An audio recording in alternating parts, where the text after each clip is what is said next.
न्यौछावर कर लिया। वरना ये लोग जो कहते हैं ना कि असली आज़ादी मिली, अगर राजगुरु सुखदेव और भगत सिंह अशफाकुल्ला खान जैसे लोग अगर फांसी का फंदा नहीं चूमते ना, तो आज भी ये किसी अंग्रेज के घर में बैठ के उसके जूते और चप्पल साफ कर रहे होते। ये बता रहे हैं इस देश को आज़ादी अब मिली है, असली शर्म आनी चाहिए इन्हें। आखिर कारण क्या है कि पहले अमित शाह कहते हैं कि अम्बेडकर एक फैशन बन गया है, और फिर कोई कहता है 2014 के बाद आज़ादी मिली, अब ये कह रहे हैं मंदिर के बाद मिली। तो कारण क्या है इसका? असल में क्या है, जो आदमी स्कूल गया हो, किताब को पढ़ी हो, वो चर्चा अम्बेडकर पे करेगा। जो आदमी स्कूल कॉलेज पढ़ने के बाद हिस्ट्री का ज्ञान ले रखा हो, तो वो आदमी चर्चा करेगा स्वतंत्रता सेनानियों पर। और जिस देश के अंदर जिस व्यक्ति को बोलने का हक और अधिकार बाबा साहब के संविधान से मिला, वो बाबा साहब पर बोलेगा। लेकिन जिस व्यक्ति ने पढ़ा और लिखा ना हो, जो क्रिमिनल हो, जो तड़ी पार हो, जो तिहाड़ रहकर आया हो, वो तो बाबा साहब का अपमान ही करेगा।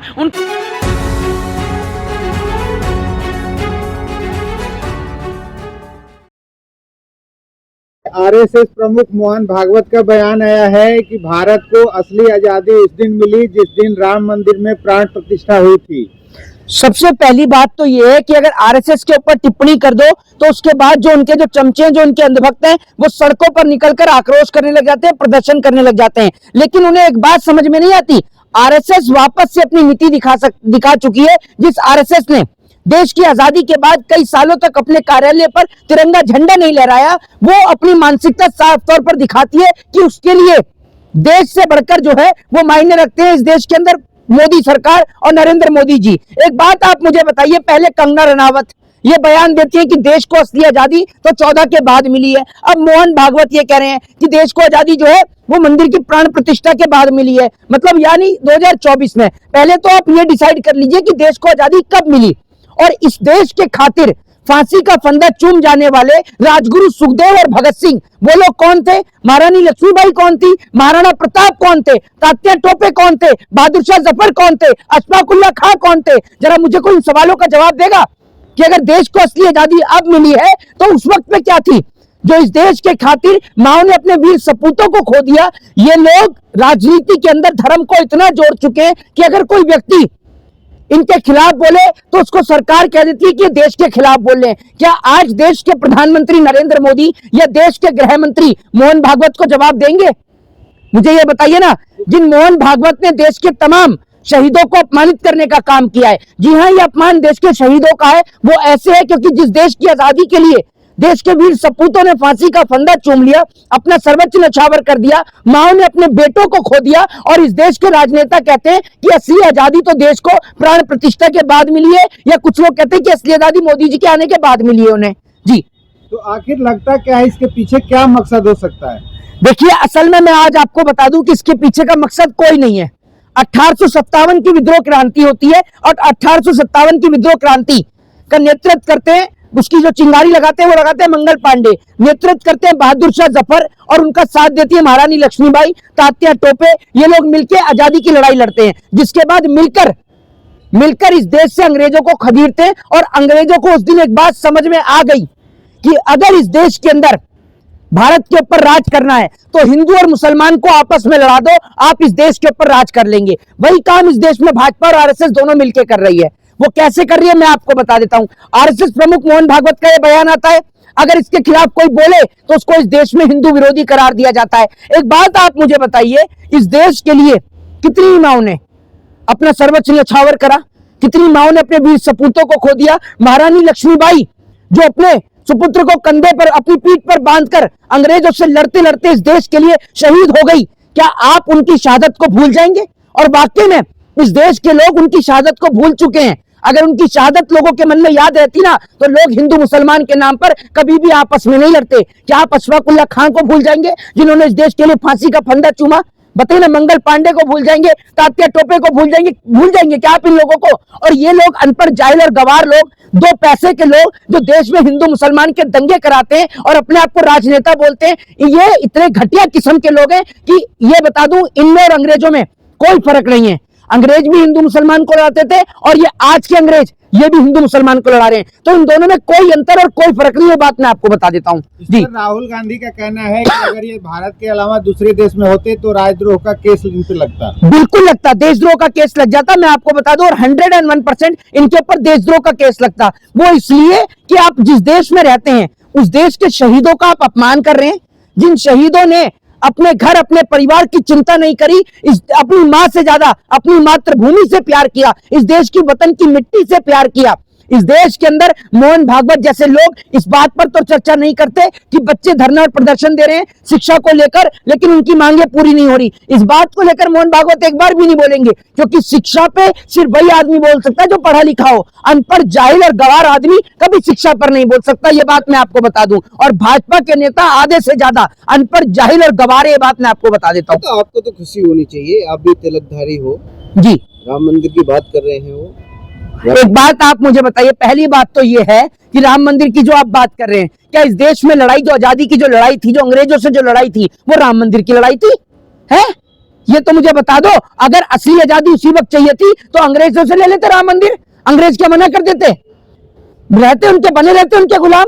मतलब आप भगत सिंह को भूल गए, आप राजगुरु को भूल गए, आप सुखदेव को भूल गए, आप महाराणा प्रताप को भूल गए। वो वीर महाराणा प्रताप जिन्होंने इस देश की आजादी के लिए अपना सर्वोच्च न्यौछावर कर दिया, लड़ते लड़ते इस देश के लिए शहीद हो गए, वो अशफाकुल्ला खां, आप इन सबको भूल गए।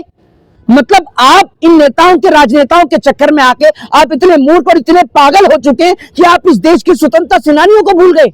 शर्म नहीं आती आपको? और आप पत्रकार होकर इस देश के अंदर इस तरीके की बातों को सपोर्ट कर रहे हैं।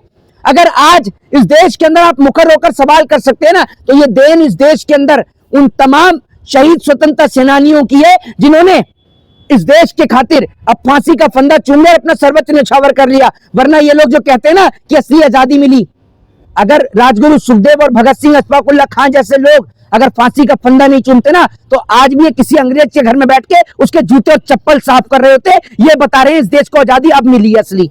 शर्म आनी चाहिए इन्हें। आखिर कारण क्या है कि पहले अमित शाह कहते हैं कि अम्बेडकर एक फैशन बन गया है, और फिर कोई कहता है 2014 के बाद आजादी मिली, अब ये कह रहे हैं मंदिर के बाद मिली। तो कारण क्या है? असल में क्या है, जो आदमी स्कूल गया हो, किताब को पढ़ी हो, वो चर्चा अम्बेडकर पे करेगा। जो आदमी स्कूल कॉलेज पढ़ने के बाद हिस्ट्री का ज्ञान ले रखा हो, तो वो आदमी चर्चा करेगा स्वतंत्रता सेनानियों पर। और जिस देश के अंदर जिस व्यक्ति को बोलने का हक और अधिकार बाबा साहब के संविधान से मिला, वो बाबा साहब पर बोलेगा। लेकिन जिस व्यक्ति ने पढ़ा और लिखा ना हो, जो क्रिमिनल हो, जो तड़ी पार हो, जो तिहाड़ रहकर आया हो, वो तो बाबा साहब का अपमान ही करेगा, उनके संविधान का ही अपमान करेगा। वो संविधान पे क्यों बोलेगा? जिसको पता है इस देश के अंदर अंग्रेज भी यही किया करते थे। अंग्रेज ऐसे ही थोड़ी मुट्ठी भर अंग्रेज, इनकी औकात क्या थी? ये लिखते थे कि dogs and Indians are not allowed, है?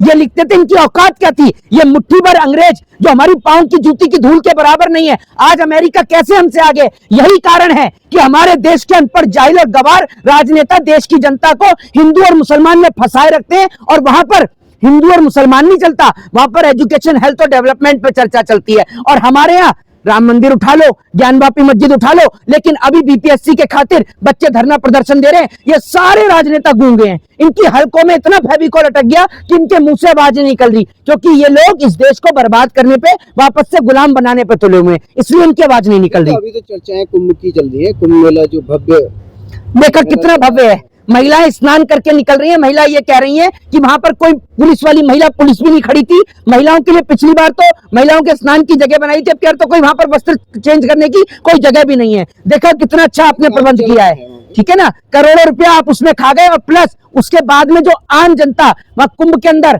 जा रही है दर्शन करने के लिए, उनके पास सर ढकने के लिए वहां पर छत भी नहीं है, अपना कंबल लेकर बैठी है। जरा देखिए तो जो लोग वहां पर पत्रकारिता कर रहे हैं और जो चाटुकारिता कर रहे हैं ना, जो जूता चाट रहे हैं सरकार का, वो खबरें नहीं दिखाएंगे आपको। वो तो सरकार के गुलाम है, वो क्यों दिखाएंगे? और सरकार के गुलाम जिस दिन सरकार की खबर दिखाने लगे ना, उस दिन ये सरकारी चैनल बंद हो जाएंगे। और ये सरकारी चैनल है, इनको पत्रकार मत समझिएगा। ये गोदी मीडिया के वो सरकारी चैनल है जैसे राजा महाराजा भांड रखा करते थे ना, आज इस देश के नेता पत्रकार रख रहे हैं गोदी मीडिया के, जो जगह जगह नाच गाना करके और जगह जगह भीड़ को इकट्ठा करके मोदी जी के लिए वोट मांग रहे हैं। बस तो योगी जी तो निमंत्रण दे रहे थे अखिलेश यादव को कि हमारे शासनकाल में देखिए कितना भव्य कुंभ मेला सज रहा है। अखिलेश यादव को तो आप बाद में निमंत्रण दीजिएगा, पहले जो महिलाएं आई हुई है ना, पहले आप उन्हीं को देख लीजिए। उनके लिए आपने कोई चेंजिंग रूम नहीं बताया। और आम जनता अगर वहां चली जाए तो रुकने की कोई व्यवस्था नहीं है, ये मैं आपको बता दूं। कमरे जो है वो 10-10, 15-15 हजार रुपए के एक दिन के लिए मिल रहे हैं। जिस देश की जनता 2 किलो राशन खरीद नहीं सकती, जिस देश की जनता राशन नहीं खरीद सकती, उस देश की जनता 10,000 रुपए का रूम खरीदेगी एक दिन के लिए। जरा ये देख लीजिए, क्योंकि इस देश में चाहे वो कुंभ का स्नान हो, चाहे राम मंदिर की प्राण प्रतिष्ठा का कार्य हो, ये सिर्फ और सिर्फ अमीरों के लिए बना है और किसी के लिए नहीं। अमीर आदमी जाएगा तो 10,000 नहीं 50,000 का भी रूम खरीद सकता है और उसके लिए सारी वीआईपी फैसिलिटी है। लेकिन एक गरीब आदमी, वहां पर कितने कई हजार लोग गुम हो गए। क्या कर रही है सरकार, बताइए ना आप मुझे, क्या कर रही है सरकार? सिर्फ कुंभ के नाम पर करोड़ों रुपए का घपला निकलेगा। ये बात मैं आज आपको लिख कर दे देता हूं बस। क्या मोहन भागवत पे एफआईआर होनी चाहिए? क्यों नहीं होनी चाहिए? जो इस देश में रहकर, इस देश का नमक खाकर, इस देश का अनाज खाकर, इस देश की रोटी खाकर देश के शहीदों को अपमानित करेगा, क्या उसके ऊपर एफआईआर नहीं होगी? क्या जंगल राज चल रहा है इस देश में? अंधा कानून चल रहा है? कौन कराएगा? किसकी इतनी हिम्मत है? अरे किसकी हिम्मत क्या, इस देश का संविधान हर किसी के पास है, हम भी करा सकते हैं और कराएंगे भी। क्यों नहीं कराएंगे? हर व्यक्ति का फर्ज बनता है। और मैं तो आज आरएसएस के कार्यकर्ताओं से हाथ जोड़कर निवेदन करूंगा, मेरे भाई अगर इस देश और इस देश की मिट्टी से प्यार करते हो तो कम से कम यार अब तो जाग जाओ। राजगुरु सुखदेव, भगत सिंह, महाराणा प्रताप, झांसी की रानी, तात्या टोपे, अशफाक उल्लाह खां, किसी को तो मानते होगे यार, किसी को तो लगता होगा कि इस देश के लिए उसने कुछ किया है और अभी भी आप इस संगठन से जुड़े हो।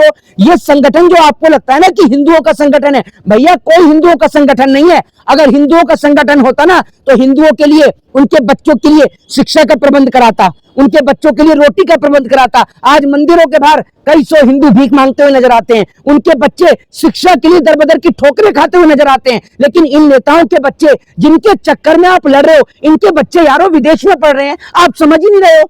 आप इस मुल्क को बर्बाद करने में लग रहे हो। अभी भी समय है, समय रहते जागो और अपने दिमाग का प्रयोग करते हुए सोचो कि आप आखिर कर तो कर क्या रहे हैं। अपने हाथों से इस देश की बर्बादी को रच रहे हैं, तो कृपया कर ऐसा ना करें। जय हिंद, जय भारत, वंदे मातरम।